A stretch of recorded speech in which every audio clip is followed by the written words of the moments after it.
बिस्मिल्लाहिर्रहमानिर्रहीम अस्सलामु अलैकुम वरहमतुल्लाहि वबरकातुहू। मुअज़्ज़ज़ सामीन व नाज़रीन, आज मैं जो आपको वजीफ़ा बताने जा रहा हूँ या हय्यु या क़य्यूम का, ये दुआओं की कबूलियत की चाबी है। इसी तरह बाज़ ख़वातीन की तरफ से ये सवाल किया गया है कि क्या हम मखसूस अय्याम में ज़िक्र अज़कार कर सकते हैं, ये भी बताऊँगा। और बाज़ दोस्तों ने ये पूछा है कि हम लेटे लेटे बग़ैर वज़ू के दुरूद पाक पढ़ सकते हैं, तो मैं ये भी आपको आज बताऊँगा। और ये भी बताऊँगा कि दुआओं की कबूलियत की अलामत क्या है, किस वक्त किन अल्फाज के साथ किस तरीके से दुआ मांगे तो कबूल होती है, और उनकी निशानी किस तरह ज़ाहिर होती है कि दुआ कबूल हो गई। बड़ी ही अहम आज की वीडियो आपसे मेरी गुजारिश है कि वीडियो को मुकम्मल देखिएगा, इसको लाइक भी कीजिए और सदका जारिया के तौर पर इसको शेयर भी कीजिएगा। और सबसे पहले ये कि जो बहुत सारी बहनों ने यह सवाल किया कि क्या हम मखसूस अपने अय्याम में ज़िक्र अज़कार और वज़ाइफ कर सकते हैं, तो इसका जवाब यह है कि ख़वातीन अपने मखसूस अय्याम में जो है वो 4 काम नहीं कर सकती। नंबर 1, नमाज नहीं पढ़नी, कुरान मजीद नहीं पढ़ना, या आयात जो हैं उनका वजीफ़ा नहीं करना। इसी तरह अगर मक्का पाक में आए तो खाना काबा में आए तो तवाफ़ नहीं करना। जो शादीशुदा ख़वातीन हैं उन्होंने इन दिनों में हुकूक़ ज़ौजियत अदा नहीं करने होते। तो ये 4 पाबंदियाँ हैं। इसके अलावा कोई भी ज़िक्र अज़कार जो वो कर सकती हैं, अल्लाह ताला के नाम के दुरूद पाक पढ़ सकती हैं, इस्तिग़फ़ार कर सकती हैं, अल्लाह ताला के अस्माए गिरामी का कोई भी ज़िक्र वजीफ़ा वो कर सकती हैं, और नमाज़ों के टाइम के अंदर वज़ू कर सकती हैं। बल्कि औरतों के लिए बेहतर और अफजल यह है कि इन दिनों में भी वज़ू करके अपनी नमाज वाली जगह पर बैठकर जितनी देर में नमाज पढ़ी जाती है उतनी देर तक वो ज़िक्र अज़कार में मशगूल रहें। इसी तरह ये सवाल किया गया बहुत सारे भाइयों की तरफ से कि क्या हम बग़ैर वज़ू के लेटे लेटे अपने बिस्तर पर ज़िक्र अज़कार वज़ाइफ कर सकते हैं, तो इसका जवाब ये है कि आप बग़ैर वज़ू के भी अपने बिस्तर पर लेटे लेटे अल्लाह ताला का कोई भी ज़िक्र कर सकते हैं, वज़ाइफ कर सकते हैं, दुआएं पढ़ सकते हैं, तो इसकी ममानत नहीं है। अब मैं आपको बताता हूँ कि दुआओं की कबूलियत कैसे होती है। ये बात याद रखें कि हर वजीफ़ा और हर दुआ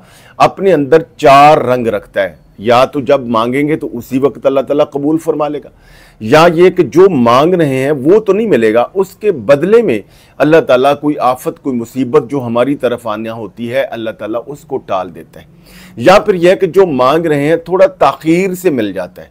और चौथा रंग दुआ का यह है कि अल्लाह ताला जो हम मांग रहे हैं उसको आखिरत के लिए ज़ख़ीरा कर देता है।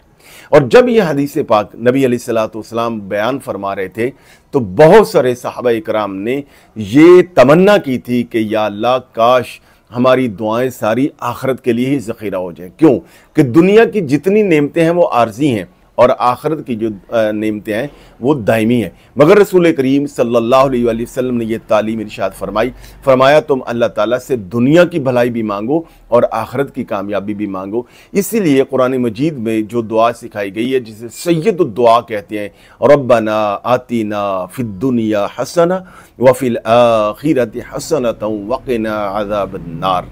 ये सैयदुद दुआ है कि अल्लाह हमारी दुनिया भी हसीन कर दे और हमारी आखिरत भी कामयाब फरमा दे। बाद बुजुर्ग फरमाते हैं कि दुआओं की कबूलियत की एक अलामत ये भी है कि तुम एक बार मांगो अल्लाह फिर बार बार बार बार मांगने की तौफीक दे दे, तो इसका मतलब यह है कि अल्लाह ताला आपको अपनी तरफ बुला रहा है। ये भी एक कबूलियत की अलामत है।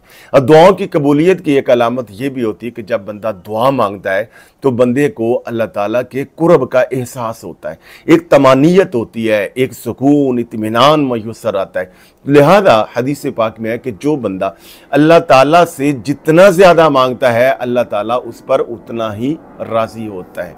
और दुआओं की कबूलियत का एक बड़ा अहम नुस्खा ये भी है कि जब भी दुआ मांगे तो सबसे पहले अल्लाह ताला की हम्द करें, जैसे अल्हम्दुलिल्लाह रब्बिल आलमीन। हुज़ूर नबी करीम सल्लल्लाहु अलैहि वसल्लम पर दुरूद भेजे, फिर दुआ मांगे और आखिर में फिर दुरूद पढ़ें। तो हर वो इबादत और हर वो दुआ जिसके शुरू में और आखिर में दुरूद आ जाता है अल्लाह ताला की बारगाह में वो ज़रूर पहुँचता है और वो दर्जा कबूलियत पर पहुँच जाता है। और इस तरह अपनी दुआ के शुरू में ये अल्फाज ज़रूर पढ़ा करें, और जो बंदा ये अल्फाज पढ़ के दुआ करता है हदीस पाक में आता है कि फ़रिश्ते भी उसकी दुआ के साथ शरीक होकर आमीन कहते हैं और अल्लाह की बारगाह में सिफारिश करते हैं कि अल्लाह तेरा ये बंदा ये तुझसे मांग रहा है तो अल्लाह ताला उसको अता कर देता है। वो अल्फाज ये हैं कि जब भी दुआ मांगे तो ये कहें या अव्वल अव्वलीन, या आखिर आखिरीन, या ज़ल कुव्वतिल मतीन, या राहिमल मसाकीन, या अरहमर राहिमीन। तो इस तरह इन अल्फाज के साथ दुआ मांगे तो आप इंशाल्लाह देखेंगे कि आपकी दुआ जो है वो कबूल होगी। आइए आप वो वजीफ़ा आपको बताता हूँ या हय्यु या क़य्यूम का।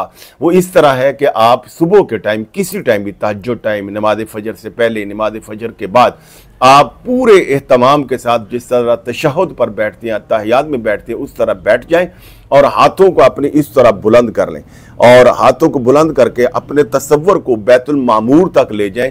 चूँकि दुआओं की कबूलियत का जो किबला है वो बैतुल मामूर है, यानी जिसका फरिश्ते तवाफ़ करते हैं, वहाँ तक अपने आप को ज़हनी तौर पर और कल्बी तौर पर और तसव्वुर में वहाँ पर ले जाएं और फिर हाथ उठाकर 33 मरतबा पढ़ना है, या हय्यु या क़य्यूम बिरहमतिक अस्तगीस, या हय्यु या क़य्यूम बिरहमतिक अस्तगीस, अव्वल आखिर 3 मरतबा दुरूद पाक। आप देखेंगे दुनिया जहान की कामयाबियाँ इंशाल्लाह आपको मिलेंगी और ये वजीफ़ा दुआओं की कबूलियत की चाबी है।